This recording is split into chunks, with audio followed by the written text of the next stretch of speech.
Hi, my name's Coach Martin Gooden. Thank you very much for pressing play on my very short video today. Today's short video, what I'm going to talk about is to give a little bit of advice for some people who may be thinking and considering starting their own business.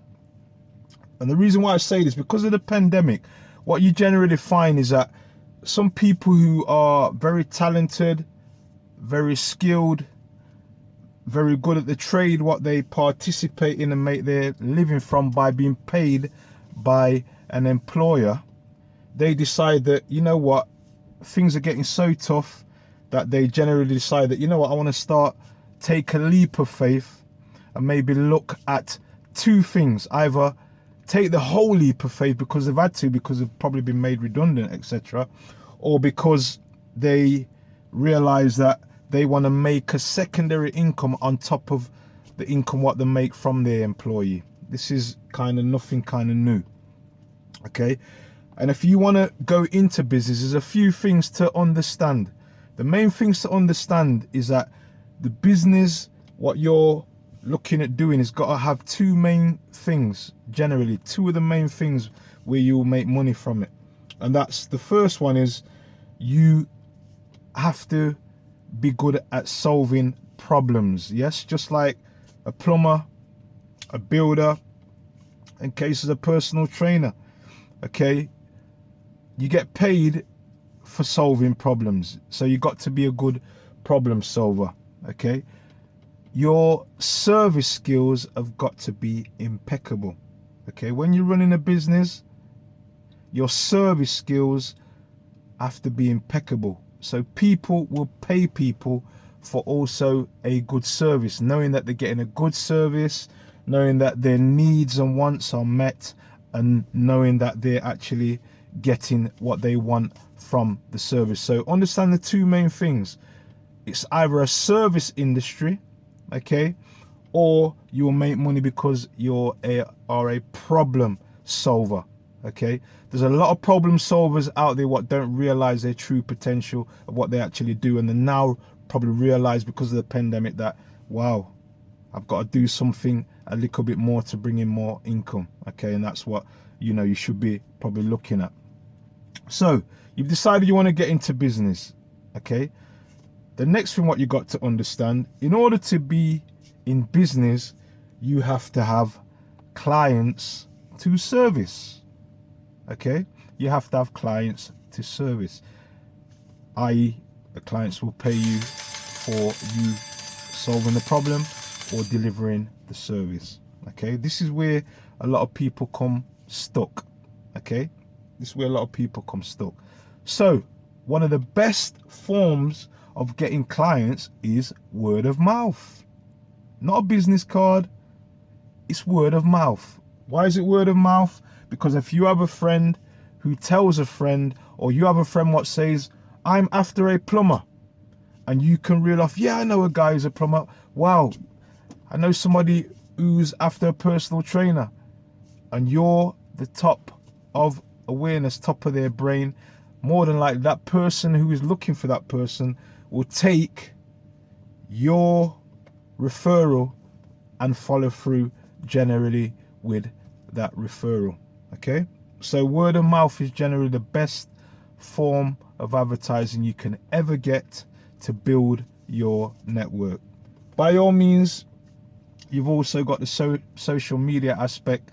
Okay, but obviously some forms of businesses are not very specific and friendly for trying to get business from social media.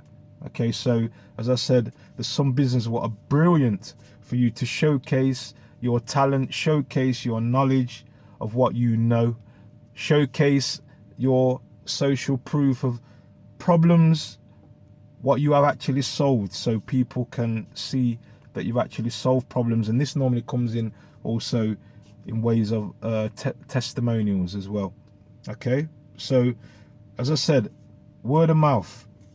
Social media is a good one, but not the best for every kind of business. Okay, and the other thing to remember also, you know, get out there, go and talk to people. Let them know what you do. When you're out socially, let people know what you actually do. Go to B&M meetings, okay? Go to business meetings, go to business forums, get yourself in chat rooms, and let people know what you do. Post on social media, post on LinkedIn, post on Instagram, okay? But remember the type of clientele what you are actually trying to target, because they speak a certain language, they may dress a certain way, they may go to certain places, they may talk a certain language or use a certain amount of vocabulary, and this generally can be related to how much you charge your client. Okay, now it would be wrong for me to say that